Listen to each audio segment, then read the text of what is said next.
how you like it, yeah. What's up, everybody, and welcome back to the We Don't Know TV podcast. My name is Leaf. I am your host. This is a podcast where we watch the first episode of a show and then we talk about it. Now, if you're listening to this right now, current time, it is Halloween, so happy Halloween if you celebrate. I am still watching spooky shows because we are in spooky season, and then we will move on from here. I haven't picked the next one, but I mean, let's talk about today's show, you know what I mean, before I get ahead of myself.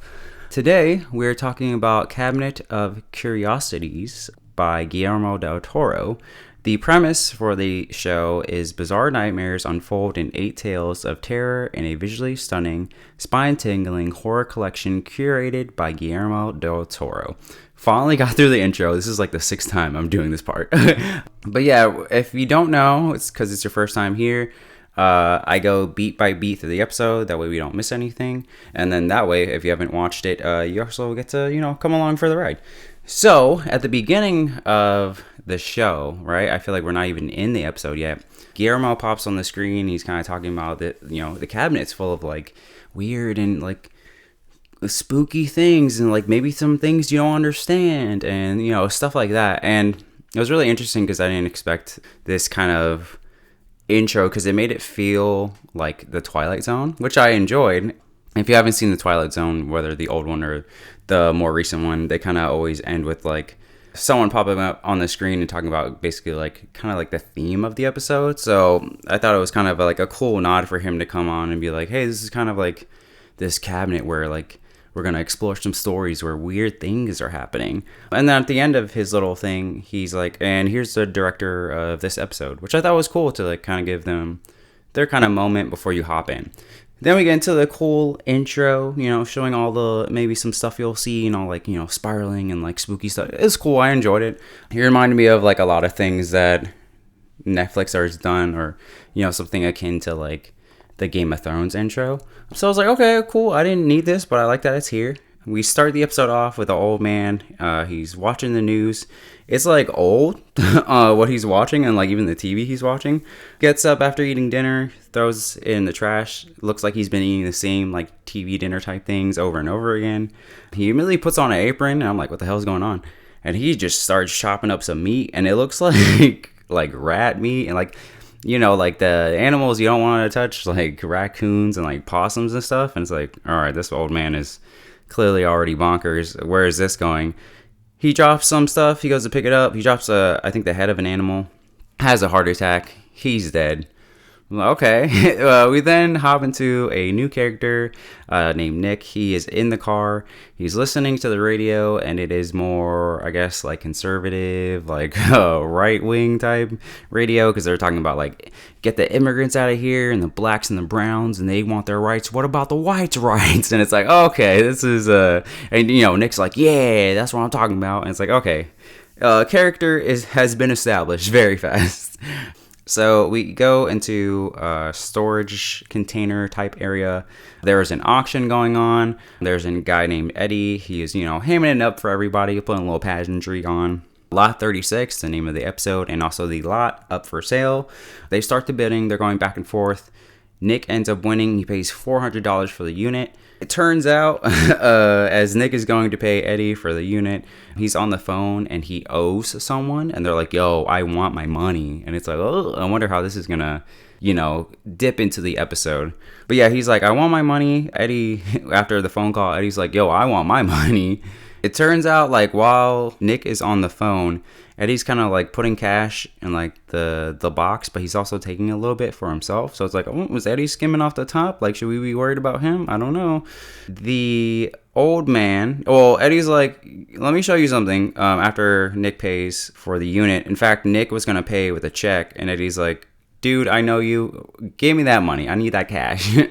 Nick gives him the cash. Eddie puts a little bit in his pocket. Nick's like, yo, are you stealing? He's like, you know how much, how little I get paid? Don't worry about it. But he's like, listen, the old man that used to own your storage unit, he's a little off his rocker. Let me show you this video.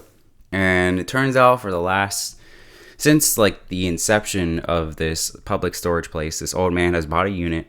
And every day he goes to his unit. He's there for an hour to an hour and a half. and he leaves. And then Eddie's like, look, he goes and he has a bag, and when he leaves, the bag is empty. Like, what is that about? The other thing that's weird is when he gets to the door, the old man hops up to the door, goes inside. When he leaves, he hops out of the door, and then he leaves. And so Eddie's like, yo, this is weird. And then Nick's like, listen, I've been buying units for a while now. I had one that had like, fingernail clippings and like hair pieces and like teeth. He's like, I'm used to weird stuff. Like, I'm really not going to stress about this. Nick leaves. This old Hispanic lady named Amelia comes to Eddie. She's like, yo, I'm here to pay up my 2 months for my storage unit.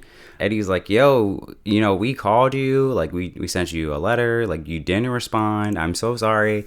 I had to, sell it. I had to put it up for auction. And she's like, I told you I moved. I called you and you answered me, but like, I guess you didn't know it was me. And he's like, oh, and he actually feels bad. And he's like, listen, that guy Nick, and he points to him outside, is the guy who bought your unit. If you want to get your stuff back, you should go talk to him. So Amelia goes and talks to Nick, and she's like, hey, listen, you bought my unit. I have personal things in there. If you can just let me either have it back or just have my stuff back, we be straight. And Nick is like, he's not having it. He's like, listen, I bought it fair and square. I got rid of a bunch of stuff. I'm sure your stuff isn't even in there anymore. And she's like, well, if you can just, let me check real quick. I'll just get anything that's mine and then I'll get out of there. And he's like, no, listen, you didn't pay. It put up for auction. I buy it. He's like, where are you from, by the way? Doing that, like, are you American type thing? And she's like, listen, I'm American. Like, I just want my stuff. Again, Nick's like, he just doesn't care. And he's being an asshole. And he just gives her the lock that they chop off when they put it up for auction. And he's like, here, I guess this belongs to you. And of course she's upset. So she says something in Spanish. And he's like, what did you say to me? And then he's like, you know what? If you're going to talk to me, this is America. You need to speak English. And she's like, I told you to go to hell. He calls her a dumb bitch. And then he leaves. So, off the bat, Nick is already an asshole. And then with the whole, like, whites' rights and this is America, you need to speak English. It's like, yeah, he's not really the show isn't helping me like him more, But I think that's kind of the point. So we go back to Nick. He goes back inside. He's looking at his unit. He's like, this is small. He goes to Eddie. He's like, my unit is smaller than it's supposed to be. And Eddie's like, dude, like, I don't know. Like, like it's probably, the way it was built or something. He's like, I don't, you know what I mean? He's like, I don't know, dude. And then Eddie's like, oh, by the way, there's some old lady named Amelia and she wanted her stuff back. So I sent her to you. And Nick's like, yeah, dude, like, what the fuck? What's mine is mine. I worked hard for this. And, I fought for this country. And like, why should I have to give up what's mine? He's like, I've suffered and all that. And Eddie's like, listen, I'm a black man. Like, I know about suffering. And he's like, also, there are black people on the front lines, which I'm sure you didn't even notice. So he's like, you need to chill out with all that. And Nick's like, he's kind of like, yo, fuck you. Life is hard for me. I did my time. I can't hear out one of my ears. And he's like, when I was on the battlefield, we were all on the same team. So like, don't come with me at that shit. Nick starts going through the stuff. He finds this candlestick. He's like, all right, this looks cool. He's going through the photo album. It seems like the old man was a Nazi. Nick doesn't care. He's just got whatever. I'm like, okay, I feel like, we might want to feel some type of way about that. But Nick does, especially if you're going to be like, oh, I served in the war. I'd be like, oh, this guy's a Nazi? Hold on. But, Nick doesn't care. And he finds this, like, wooden thing that has a pentagram on it. And again, he's just kind of, like, nonchalant about it. Yeah, he just kind of moves on. He goes back to his truck.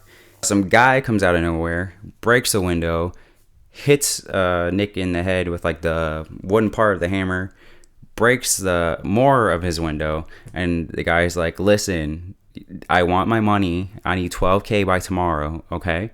Like, get it done. And he leaves. And as he's leaving, apparently Amelia was there for some reason, just watching in the corner. And Nick is like, all right, you can get out of here. Like, shoo, like she's a dog. And I'm like, dude, you're not helping your case. But also, why is she there still? The show doesn't bring it up, but I'm like, why is this old lady just chilling? Seems a little weird. Okay, we'll come back to this. Nick uses Eddie's first aid kit. He goes back inside. Eddie's like, listen, what you have might be, kind of valuable. So rather than going to your usual spot, I'm going to give you this lady named Agatha's address. She might be able to give you a little more money. And then he's like, all right, cool. And then Nick puts tape on the windshield. And I'm not a mechanic, but I feel like that's not the solution to fix broken glass. But what do I know? What does Nick know? I'm not sure. But anyways, we go to Agatha. Turns out the candlestick that he got really isn't worth much. She's like, this is like, was crafted well back then, but like it didn't hold up now. But she's like, hey, this wooden table that you brought is actually a seance table. And then she's like touching it, she's inspecting it. She presses something, a compartment opens. Turns out there are 3 books inside. Agatha's like, well, I can't really do anything about these books, but I know a guy who might be interested. Let me go make a call. And then they look at the last piece, and it's like this, almost looks like a flower arrangement, but it's made completely out of hair. And she's like, yeah, it's pretty cool, right? And Nick's just kind of like, I guess so. And I'm like, dude, we're getting red flags and nobody's talking about this. It feels a little weird to me. I mean, some people might be like, oh, it's just art or whatever. But, you see some Nazi stuff. You see a pentagram. You show me a piece made of hair. And I see a bunch of red flags. And I'm not even that, I'm not religious or suspicious. You know what I mean? But I know flags when I see them. But anyways, Agatha makes a call. She's like, yo, you gotta come look at these books. And the guy's like, yo, I'll come look at these books. And then Roland shows up to look at these books. He starts giving details about the seance table.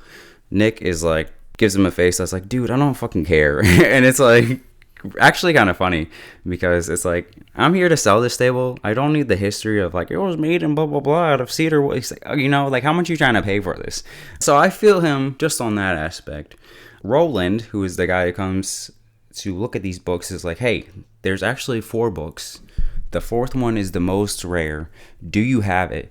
And then Nick's like, I didn't see one. We only found 3. And he's like, well, if you can find the 4th one, I will pay you $300,000. All right, this 4th book is the rarest one of all, and it is said to be able to bind a demon to earth. If it is used correctly, the book will burn after it's used. But if not, that means the book is still out there.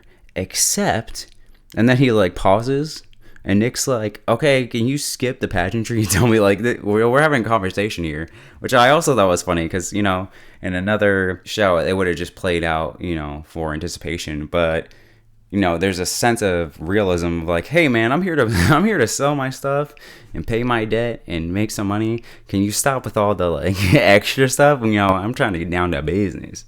The except part is if the demon isn't able to collect, that means that the book is still around. Nick is like, all right, if I find this book tonight, will you pay me? And Roland's like, hell yeah, I'll actually go check right here, right now. And he's like, all right, I'm going to find the book. And Roland's like, all right, I'll come with you. And so they go to find the book.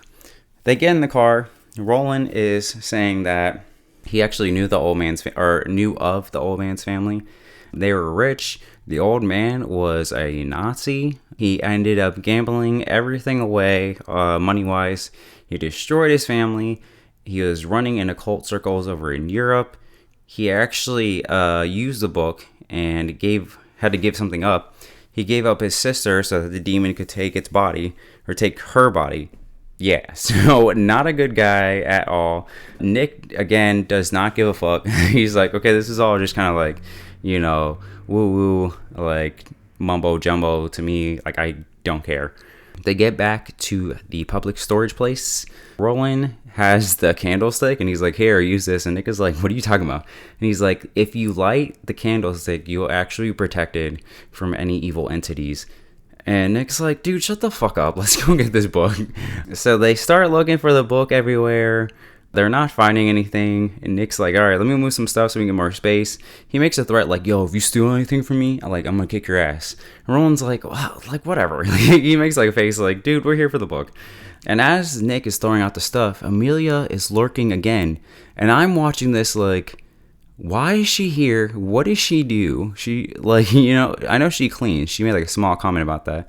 But she just hanging out around this public storage place waiting for Nick so that she can do what? Like, steal from him or have another conversation? It's unclear because, again, she's lurking in the shadows. But we go back inside. All right. It turns out that one of the walls is hollow. And so they start moving stuff out the way. They go to open the wall. Roland gets the candles ready because he's like, you know, I got to protect myself from these demons. Turns out when they open the door, there's this horrible smell coming from this hallway. Roland's like, listen, don't touch anything. Don't say anything. Let's get the book and let's get out. There might be a demon in there. If there is a demon in there, like, don't look at it. Don't talk to it. Again, Nick is like, yeah, whatever, dude. As they're walking, there's a bunch of, like, pieces of paper against the wall. There are crosses everywhere. I assume they're pieces of the Bible. There are crosses everywhere along this hallway. Things are starting to get eerie. They make it into the next room. There is a pentagram on the floor with a body that has clearly been dead, and its skin or its hair is like melted to the floor, and the face is missing. And then you can see on the inside there's like tentacles like writhing around in there. The book is on the other side of the room, and if I didn't say this, I can't remember, but the body is inside of a pentagram. And Nick just casually walks through the pentagram to go grab the book, and it's like, okay, you know what I mean? Like, you didn't believe it before, any of this mystical stuff. All the signs were there, you know, the Nazi stuff, the seance table, yada yada. There's a secret tunnel, blah blah blah. But if you go into a room and you see a pentagram with a clearly dead body that's been sitting there with its face missing, I just don't understand how you're not like, all right, let me at least walk around this. He just walked straight through the sand that was holding this demon down as just, it was a casual walk through a grocery store. And I'm like, this dude's a whole idiot. You know what I mean? But he breaks the circle. The demon comes to life.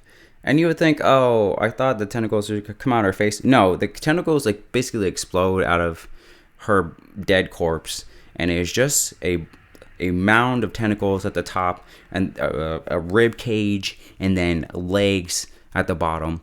And, you know, Nick makes a run for it with the book. But the book catches, well, he makes a run for it real quick. The demon grabs Roland, kills him.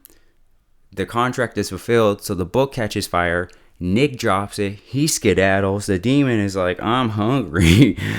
He's running. Lights go out. He turns the lights on. He's hiding from the demon. Oh, you know, demon catches up. He goes around another corner. Oh, you know, the demon's looking around. He's hiding. He goes and he runs to the door. Uh-oh, it's locked. And who shows up? Fucking Amelia lurking again. and he's like, please, like, for the love of God, please open the door. And she's like, just giving him a face like, oops, I wish I could, but I can't. And he's like, please, like, okay, he's like, I know I've been an asshole, I'll do anything, please just fucking open the door. And she's just like, nope. And she takes the little lock that he gave her, and she puts it on the door, and then she just dips. And it is so weird. Okay, well, actually, we'll get back to it. And then she puts the lock on the door. The demon shows up. There's like a quick POV that I really liked of just all the tentacles just grabbing his face. And you see him mouth real quick and it jumps at the screen and he's clearly dead. And that's where the episode ends. I am very conflicted by the end of this episode, which I didn't expect. Because Amelia wanted her stuff. Fair enough. She didn't pay. You know, the kind thing to do would be for Nick to let her grab what's left of her family's, you know, stuff and then dip. He doesn't do that. Asshole move for sure. But for her to be like, oh, like for her to stalk him is kind of feels like what she was doing. And for her to just be like, oh, I'm going to leave you locked inside this place even though you're begging for help and you're clearly in distress. Bye. Is like, I'm not really on her side, and I feel like the show wanted me to be on her side, but like the way she was moving was weird. You know what I mean? And the thing is, sure, Nick, not a good guy. he's an asshole for sure. Hints of racism for sure. But he didn't do anything expressly terrible in the episode other than being a complete idiot and walking through a pentagram for me to be like, yeah, he deserves to die. You know what I mean? Like, sure, should he have gotten like smacked around by the demon real quick and then lived? I'll allow it. But for him to be murdered in the way that he did because he didn't give up the items that were Amelia's, but that he kind of rightfully paid for, was kind of like, you left me more conflicted than you did make me being like, well, he got what he got what he deserved. So I was like, I don't really know what you wanted me to feel in this moment. Like I think I did, but I didn't feel it. So it's like, I don't even know. Yeah, so we're gonna get into my rating system. If it's your first time here, I have a 3-point rating system. It is 1 and done, give it a chance, and I'm in. For this one, I give it a I'm in. Going in already expecting the fact that it had Guillermo del Toro's name attached to it. Everything I've seen from him has always done really well in terms of like creature work and the way that they either move or look or all of the above. I feel like he understands monsters, and there's no other way to really describe it unless you've seen some of his other work, which I highly recommend. So yeah, when the demon popped out, I was like, okay, yeah, that is a terrifying thing. Even though when I described it, if you didn't watch the episode, you're probably like, okay, that sounds weird, but like seeing it is like very off-putting. I like the slow drip feed mystery of it all, of like, hey, what is this old man really up to? Because he already started off creepy with chopping up like these rodents, and like dying to like pick up one of its heads. And then, it's like, oh, we got the Nazi and the occult. And, I think even having a setup for like, oh, a demon. Yeah, I've seen that before. But like having the demon be like this tentacle monster is different than being like, oh, yeah, it looks like, you could have easily done something like the Exorcist looking type.